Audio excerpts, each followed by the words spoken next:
Are people zoning out during your Zoom presentations? Are you concerned, scared, frightened, or even worried about the fact that people could be zoning out, honking out, and even getting some snores, getting some naps in during your virtual presentations? Are you ready to slay your next virtual presentation, my friend? If that's you, then let's dive right in. It's Dr. Delatorro. Listen, I'm pumped and excited about this incredible opportunity that we have to teach you some powerful concepts. Get your journal out and prepare to fire off in the comments, because I cannot wait to teach you how to slay your next virtual presentation. Here's the truth.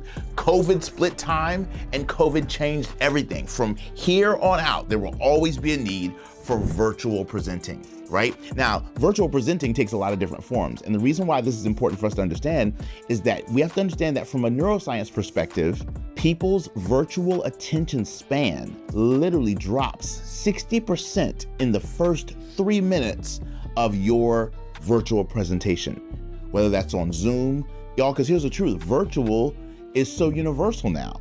Virtual could be a live and on Instagram. Virtual could be a live interview on a major television network. Virtual could be a live virtual keynote. It could be pre-recorded, but it's streamed as live. There's so many different versions of what virtual means today. But no matter what virtual environment you find yourself in, try to say that 5 times fast, right? But no matter what virtual environment you find yourself in, I want you to slay your next virtual presentation. So let's jump into some content that I think is gonna take it to the next level. Number one, I need you to get clarity around the format. If you want to do virtual well, and I am a certified virtual presenter. So here's what that means. During the pandemic, I actually got certified as a virtual presenter through eSpeakers. So now what that allows companies and major organizations all around the world to be able to do is trust that not only can I deliver in a live environment, but I can also deliver keynotes virtually, which exploded my revenue. And I want the same thing to happen for you. But you got to be clear about what format it is that this virtual is going to be. Is it a virtual Zoom? Is this a virtual on Microsoft Teams or Google Meets, right? What is the format? The format is going to tell you a lot about how you need to show up, right? Because virtual could be a FaceTime Live. Virtual could also be an IG Live. There are so many different forms of virtual, or a streaming YouTube video. All these are different formats. So get clarity around the format first. Second thing, create engagement. The beautiful part about virtual delivery is that it gives you information that you don't normally have in a live environment. For example, if I'm giving a virtual Zoom masterclass, let's just say, as long as the audience is on Zoom and I can see their name, I have information that I don't have in a live environment. When I'm in front of a live audience of 5,000 people, I can't see all their names. But in a virtual environment, because they're on Zoom, now I can see those names. So I can say, hey, John, what's going through you? Hey, Lisa, I like your cat. Hey, Tom, man, you have a nice shed right there, brother, right? So create engagement in your virtual presentation by calling people by their name. That's one of the massive benefits you have in a virtual environment where you can see the participants. Call people by their name, ask them to engage with you, ask them to interact with you, even ask them to come off mute and share their thoughts and opinions. I do this all the time in a virtual session. Let's say I'm sharing something powerful or something emotional, and it makes someone on the virtual masterclass emotional. I might say, hey, Hannah, I see your shoulders are shrugging. I see your face is a little bit down. What's moving through you right now in this moment? Come off mute and talk to me. Look at what I just did in that moment. I created a moment for her and I to have a private session that the whole audience gets to benefit from, right? And it let the whole audience know that I cared about what was happening in her and what was going through her in that one specific moment. See, if we're gonna be amazing virtually, number 3, we have to present virtual as if we're live. Write that down in the comments, family. You gotta present virtually as if you're live. So what does that mean? I need you to bring the same energy. I need you to bring the same vitality. I need you to smile. I need you to be engaging. Because y'all, let's not phone it in. You know, people, I remember when the pandemic first hit, people said, oh, people's attention spans are short. So people are gonna have a hard time on your Zooms. People are gonna have a hard time in a virtual keynote environment. I have a 4-day speaker training program called Crush the Stage.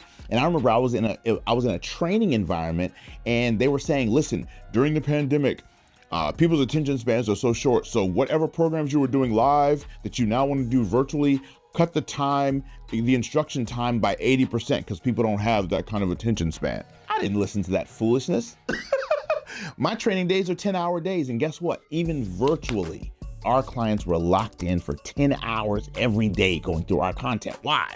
Because we kept the engagement high and we made sure that we presented virtually just like we do live. So here's what that means. Don't be sitting down. If you're giving a virtual presentation, stand on your feet. Really engage with your audience. Talk to them, interact with them. Can I tell you a cool thing I did?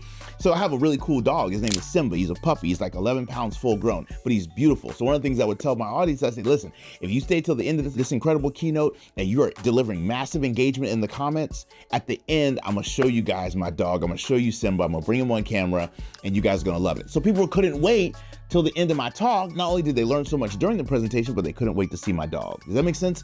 That it could be a new baby for you, or maybe it could be the garden that you've been working on. Fill in the blank, but find a way to be as present as possible and present virtually as if you're live, and build in little cool things to take advantage of a virtual environment. Does that make sense? You can even in the middle of your presentation, you say, everybody go get your pet and bring them on camera, and give the audience a minute to go find wherever their pet is and then bring them back on camera. That's a cool, fun, creative way to create engagement that didn't previously exist. Or you could say, listen, we're gonna do an amazing race. I want you to go around your house and find these 3 things. Go find toothpaste, go find ice cream, and go find deodorant, right?